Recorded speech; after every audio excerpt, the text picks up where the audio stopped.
اللہ الرحمن الرحیم۔ قربانی کے بارے میں قرآن مجید میں اللہ تبارک و تعالیٰ نے سورہ حج میں اور اسی طرح سے حضرت ابراہیم علیہ السلام جو اپنے عزیز بیٹے اسماعیل علیہ السلام کی قربانی کیے تھے اس کا ذکر وفدیناہ بذبح عظیم، ایک عظیم قربانی کے ذریعے اللہ نے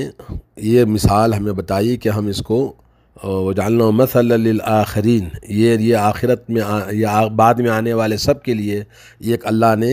یہ قربانی کا حکم دیا ہے۔ اور قربانی عظیم شعائر اسلام اور عظیم عبادتوں میں سے ایک عبادت ہے، اور نبی کریم صلی اللہ علیہ وسلم اور صحابہ کرام اور ومن تبعہم بإحسان سب نے قربانی کی ہے۔ اور یہ قربانی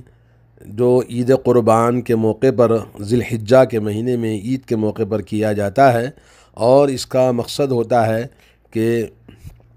اللہ تعالیٰ کا تقرب حاصل کیا جائے، اللہ رب العالمین کی بارگاہ میں اپنے نذرانے پیش کریں قربانی کے، اور یہ اللہ رب العالمین نے قرآن میں حکم دیا ہے اور نبی علیہ الصلوۃ والسلام نے بھی فرمایا ہے۔ آج آپ کے سامنے کچھ باتیں بتانا چاہتا ہوں۔ سب سے پہلے یہ جو قربانی ہے جن کا ذکر قرآن میں موجود ہے، من بہیمۃ الانعام، یعنی وہ جانور جو کہ ذبح کرنا، جن کا گوشت کھانا اسلام نے حلال کیا ہے، ان کے جانوروں میں سے کوئی بھی جانور سے قربانی کی جا سکتی ہے، کیونکہ اللہ تعالیٰ کا تقرب حاصل کرنے کے لیے، اور یہ اللہ رب العالمین نے حکم دیا ہے، پہلی بات۔ دوسری بات یہ ہے کہ قربانی نبی کریم ابراہیم علیہ السلام ابراہیم خلیل اللہ کی یہ سنت رہی ہے، جنہوں نے اپنے بیٹے ابراہیم اسماعیل علیہ السلام کو ذبح کیا، اور اللہ نے قرآن میں اس کا ذکر فرمایا۔ اور اسی طرح سے نبی کریم صلی اللہ علیہ وسلم اور حضرت انس رضی اللہ تعالیٰ عنہ کی حدیث ہے، ضحى النبی صلی اللہ علیہ وسلم بکبشین املحین اقرنین، نبی کریم صلی اللہ علیہ وسلم نے قربانی دی 2 بکرے بھورے رنگ کے اور سینگ والے، ان دونوں کو آپ نے ذبح کیا بیدہ اپنے ہاتھ سے، وسمى، اور اس کے بعد آپ نے بسم اللہ کہا، وکبرا، اور اللہ اکبر کہا، اور اپنے پیر کو اس کے گال پر رکھا، متفق علیہ۔ جمہور علماء کے نزدیک یہ سنت مؤکدہ ہے، جیسا کہ حدیث دلالت کرتی ہے، آپ نے ابھی سنا۔ اور امام ابو حنیفہ رحمۃ اللہ علیہ اور امام احمد بن حنبل نے کہا کہ یہ استطاعت رکھنے والے پر واجب ہے، اور اس کو ابن تیمیہ رحمۃ اللہ علیہ نے بھی اختیار کیا، اور اسی طرح سے حضرت محمد بن صالح العثیمین نے بھی کہا کہ جس کے پاس استطاعت ہے تو اس کو کرنا واجب ہے، جیسا کہ رسول اللہ صلی اللہ علیہ وسلم سے حضرت ابو ہریرہ رضی اللہ تعالیٰ عنہ فرماتے ہیں، من وجد ساعۃ فلم یضحی فلا یقربن مصلانا، جو شخص اپنے پاس کشادگی پاتا ہے قربانی کرنے کی اور قربانی نہ کرے تو ہمارے عیدگاہ میں نہ آئے، اور یہ حدیث مسند احمد میں، ابن ماجہ میں اور مستدرک حاکم میں موجود ہے۔ شیخ البانی نے اس حدیث کو صحیح قرار دیا ہے۔ تیسری بات یہ ہے کہ قربانی، ایک قربانی چاہے وہ بکرا ہو یا کوئی بھی ایک حصہ قربانی کا آدمی اور اس کے گھر والے اور جن کی وہ نیت کر کے اس میں داخل کرے گا، سب اس میں داخل ہو سکتے ہیں، جیسا کہ حضرت عائشہ رضی اللہ تعالی عنہ فرماتی ہیں، نبی کریم صلی اللہ علیہ وسلم کان یقول عند ذبح اضحیتہ، آپ قربانی جب کرتے تو آپ یہ فرماتے، بسم اللہ اللہم تقبل من محمد و آل محمد و من امت محمد، رواہ مسلم۔ صحیح مسلم کی حدیث ہے کہ آپ قربانی کے وقت میں یہ دعا پڑھتے، اللہم، بسم اللہ اللہ اکبر کے بعد اللہ یہ محمد اور آل محمد اور امت محمد کی طرف سے قبول فرما لے۔ نمبر 4 یہ ہے کہ قربانی میں اصل یہ ہے کہ زندوں کے لیے قربانی کی جاتی ہے، جیسا کہ رسول اللہ صلی اللہ علیہ وسلم، صحابہ کرام اور اسلاف سے قربانی کرنا ثابت ہے، اور زندوں کے لیے شریعت کے تمام احکام موجود ہیں۔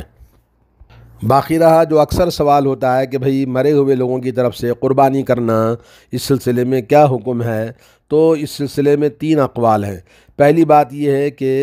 اگر کوئی آدمی زندوں کے ساتھ میں مردوں کے لیے بھی کرتا ہے تو اس کے لیے جائز ہے، اور اپنے گھر والے زندے اور مردے سب اس کے ساتھ داخل ہو جاتے ہیں ایک ہی قربانی کے اندر، جیسا کہ نبی کریم صلی اللہ علیہ وسلم ضحی عنہ عن اہل بیتہ، اور آپ صلی اللہ علیہ وسلم نے اپنے اور اپنے گھر والوں کی طرف سے قربانی کی، جس میں زندہ بھی تھے مردہ بھی تھے جی۔ اور دوسری بات یہ ہے کہ آدمی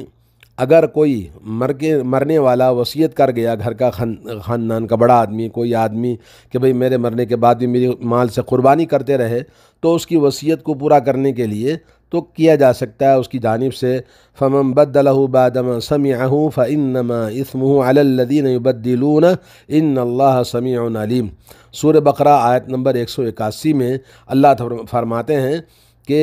جب وصیت سننے کے بعد میں اگر کسی نے بدل دیا تو اس کا گناہ اس پر ہوگا جنہوں نے وصیت کو بدل دیا۔ اور تیسری بات یہ ہے کہ قربانی مردوں کی طرف سے کرنے کے لیے ایک نیکی کا کام ہے جی، جیسے ایصال ثواب کے طور پر زندوں کی طرف سے مستقل طور پر کرتے ہیں، یہ تو جائز ہے، اور اسی طرح سے صدقے جاریہ کے طور پر، لیکن وہ سنت نہیں ہے، لیکن شریعت نے بھی ہمیں اس کو کرنے کے لیے، مردوں کی طرف سے قربانی کرنے کے لیے ہمیں ہمت افزائی نہیں کی ہے کہ آپ مردوں کی طرف سے قربانی کریں۔ تو اس لیے اگر کوئی آدمی قربانی زندوں کی طرف سے کرے، اس میں سب داخل ہو جاتے ہیں، کافی ہے جی ہاں، یہ علماء کرام نے کہا ہے۔ نمبر 5 بات یہ ہے کہ قربانی کے اندر 4 شرطیں ہیں جو ضروری ہیں، ان 4 شرطوں کا پایا جانا۔ پہلی بات یہ کہ قربانی بہیمۃ الانعام، یعنی قرآن کریم میں جن کا ذکر آیا ہے، اونٹ ہے، گائے ہے، اور بھیڑ ہے، اور بکری ہے، اور اسی طرح سے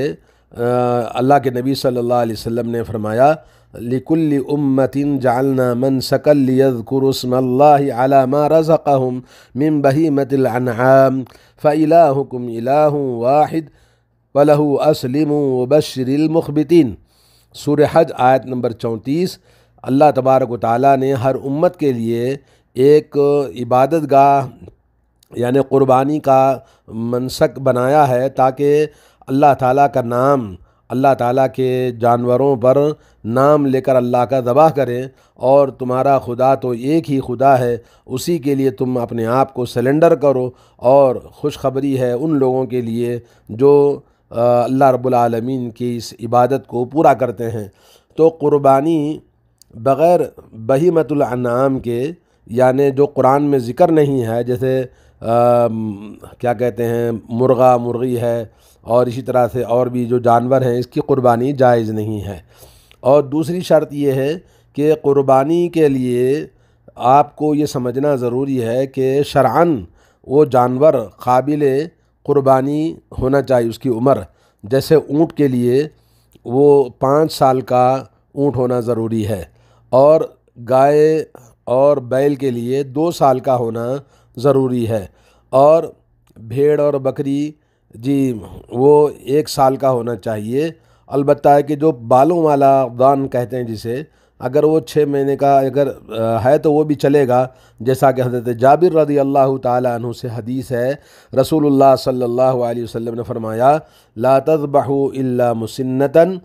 اور جانور کو ذبح نہ کرو قربانی کے لیے مگر ایک دانتوں والا، الا ان یتعثر علیکم، الا ہے کہ ہمیں ملنا مشکل ہو جائے، فَتَذْبَحُوا جَذْعَةً مِّنَ الضَّأْنِ،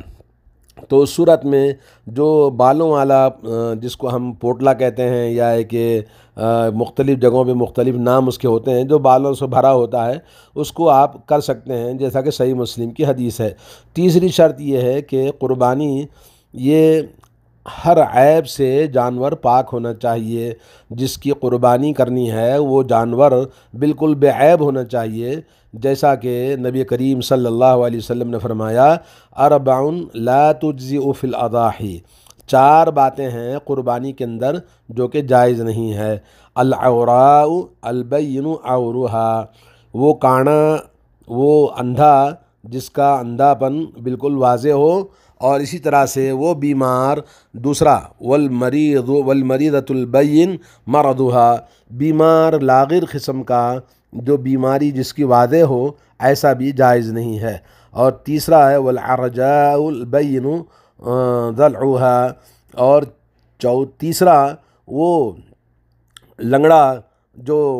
جی جس کا پیر ٹوٹا ہوا ہے یا کوئی اور عیب اس کے اندر لنگڑا ہے یا کہ کوئی اور اس کے اندر عیب ہے تو اس کو بھی کرنا جائز نہیں ہے۔ والکثیرۃ التی لا تنفع، اور اسی طرح سے وہ ٹوٹا ہوا سینگ والا جس کی سینگ ٹوٹنے کے بعد میں اس کا ممکن نہیں ہے، عیب دار ہو جاتا ہے تو اس کو بھی کرنا جائز نہیں ہے۔ یہ 4 شرطیں نبی علیہ الصلاۃ والسلام سے مسند احمد میں اصحاب سنن نے حضرت براء بن عازب رضی اللہ تعالیٰ عنہ سے حدیث بیان فرمائی ہے۔ اور اسی طرح سے یعنی چاروں کی جو شرط بتائی گئی ہے اس کا مقصد یہ ہے کہ اس کے اندر فربہ ہو، گوشت ہو، اور کھانے والوں کے لیے لذت ہو، اور یہ اچھا جانور فربہ ہونا چاہیے، یہ مطلب ہے۔ اور قربانی کے جانور میں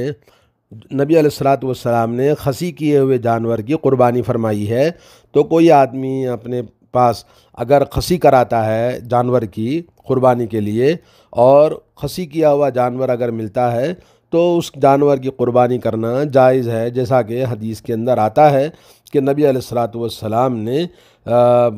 خصی کیے ہوئے جانور کی آپ نے قربانی فرمائی ہے۔ چوتھی شرط یہ ہے کہ قربانی وقت مقررہ پہ، شریعت کا جو وقت ہے خاص وقت میں، خاص اوقات میں اس کو کرنا چاہیے، اور نماز عید کے بعد یعنی عید قربانی کی نماز کے بعد وہاں سے لے کر ایام تشریق یعنی 13 دن کی غروب شمس تک، یا ایام تشریق یعنی 3 دن اور عید کا 1 دن، 4 دن یہ قربانی کے 4 دن ہوتے ہیں۔ اور حضرت جندب بن سفیان البجلی رضی اللہ تعالیٰ عنہ فرماتے ہیں رسول اللہ صلی اللہ علیہ وسلم نے فرمایا من ذبح الصلاۃ فلیذبح شاۃ مکانہا، اگر کسی نے نماز سے پہلے اگر قربانی کر دی ہے تو اس کو پھر دوبارہ قربانی کرنی پڑے گی۔ اور جو شخص جو قربانی من لم یکن ذبح فلیذبح علی اسم اللہ، تو نماز کے بعد میں قربانی اللہ کے نام سے قربانی کریں، جیسا کہ صحیح بخاری صحیح مسلم کی حدیث ہے۔ اور قربانی کرنے والے کے لیے چاہے رات میں ہو چاہے دن میں ہو، جب چاہے ذبح کر سکتا ہے، لیکن دن میں کرنا افضل ہے۔ نمبر 6 یہ ہے کہ افضل یہ ہے کہ قربانی وہ جن کا ذکر قرآن کے اندر موجود ہے، جیسے اونٹ ہے، گائے ہے، اگر یہ بہیمۃ الانعام جو مکمل طور پر شرط اللہ کے نبی صلی اللہ علیہ وسلم نے بتائی ہے تو اس کے مطابق کی جائے، اور یہ اس میں یعنی اس بات کا خیال رکھا جائے کہ جانور اچھا فربا ہو، موٹا ہو، تاکہ اللہ کی بارگاہ میں قربانی کے ساتھ ساتھ اور کھانے والے کے لیے بھی یہ اس کا اجر و ثواب بھی اس کا بڑھ جاتا ہے۔ اور اللہ نے فرمایا لن ینال اللہ لحومها ولا دماؤها ولکن ینالہ التقوی منکم، اللہ تعالیٰ کو تمہارا خون اور تمہارا گوشت نہیں پہنچتا ہے، لیکن اللہ تعالیٰ تمہارے تقوی کو دیکھنا چاہتا ہے۔ اور نمبر 7 یہ ہے کہ آدمی جو قربانی کی نیت کرتا ہے، بہت ضروری اس بات کو سمجھنا ہے، جو قربانی کی نیت کرنا چاہتا ہے، قربانی کی نیت جس کی ہے وہ اپنے بال، اپنے ناخن اور اپنے چمڑے وغیرہ جسم سے نہ کاٹے ذی الحجہ کی پہلی تاریخ سے، یعنی ذی الحجہ کا چاند دکھنے کے بعد سے۔ حضرت ام سلمہ رضی اللہ تعالی عنہ فرماتی ہیں نبی کریم صلی اللہ علیہ وسلم نے فرمایا اذا رأیتم ہلال ذی الحجہ، جب تم ذی الحجہ کا چاند دیکھو اور تم میں سے کوئی قربانی کرنا چاہتا ہے تو اپنے بال، اپنے ناخن، اپنے جسم کے کسی بھی چمڑے وغیرہ کو نہ کاٹے، یہاں تک کہ قربانی کاٹنے کے بعد میں اپنے بال کاٹے، تاکہ وہ اس کے بال اور اس کے قربانی کے ساتھ میں اس کی قربانی وہ بھی جسم کی بھی ہو جائے۔ یہ صحیح مسلم کی حدیث ہے۔ نمبر 8 یہ ہے کہ احسان کرنا، یعنی قربانی کے جانور کے ساتھ احسان کرنا، اس کو تکلیف نہیں دینا چاہیے۔ جب ذبح کریں تو اچھی چاقو تیز ہونی چاہیے اور اس کے بغیر جانور کو تکلیف دیے اور اس کو ذبح کریں، اور اس کو آسانی کے ساتھ میں ذبح کریں۔ اور سنت یہ ہے کہ آدمی قربانی کو 3 حصے کرے اور ایک حصہ اس کو اللہ کے راستے میں صدقہ کر دے، اور ایک حصہ لوگوں کو ہدیہ دے دے، اور تیسرا یہ کہ اپنے گھر والوں کے لیے اپنے آپ کو اسٹور کر لے کے کھائے۔ اور اگر اگر آپ اپنے آپ گھر کے تمام افراد کے لیے ضرورت ہے، گھر کے افراد کے لیے ہی کافی ہو جاتا ہے، تو بغیر بانٹے بھی اس کو کھایا جا سکتا ہے، اس میں کوئی حرج نہیں ہے۔ تو یہ چند باتیں تھی قربانی کے تعلق سے۔ اللہ تعالیٰ سے دعا ہے کہ ابھی قربانی کا وقت قریب آ رہا ہے، لوگوں کو معلوم ہونا چاہیے، تیاری ہونی چاہیے۔ باقی جو لوگ یہ کہتے ہیں کہ قربانی لاک ڈاؤن کی وجہ سے یا کرونا کی وجہ سے مشکل ہے، تو ایسی صورت میں پیسے دے کر ہم اس کا صدقہ اور خیرات کر دیں تو قربانی کا بدل ہو جائے گا؟ ہرگز نہیں ہوگا۔ 10 بار آپ قربانی کے پیسے دے دیں لیکن قربانی کا بدل نہیں ہو سکتا ہے۔ قربانی کوشش کریں کہ ہم اپنے گھر پر نہیں کر سکتے تو کسی اور جگہ پہ کروائیں۔ یہ اللہ تعالیٰ کی بارگاہ میں یہ نذرانہ قربانیوں کا یہ خاص عبادت ہے، جیسا کہ اللہ تبارک و تعالیٰ نے، رسول اللہ صلی اللہ علیہ وسلم نے، اور ہمیں سنت ابیکم ابراہیم، یہ تمہارے باپ ابراہیم علیہ السلام کی سنت ہے۔ اس سنت کا بدل کوئی دوسری نہیں ہو سکتی ہے۔ البتہ جہاں لوگ بالکل نہیں کر سکتے، حالات مشکلات ہیں، تو لا یکلف اللہ نفسا الا وسعها، اللہ تعالیٰ کسی بھی انسان کو اس کی طاقت سے زیادہ تکلیف نہیں دیتا۔ اللہ تعالیٰ سب کو معاف فرمائے۔ السلام علیکم ورحمۃ اللہ وبرکاتہ۔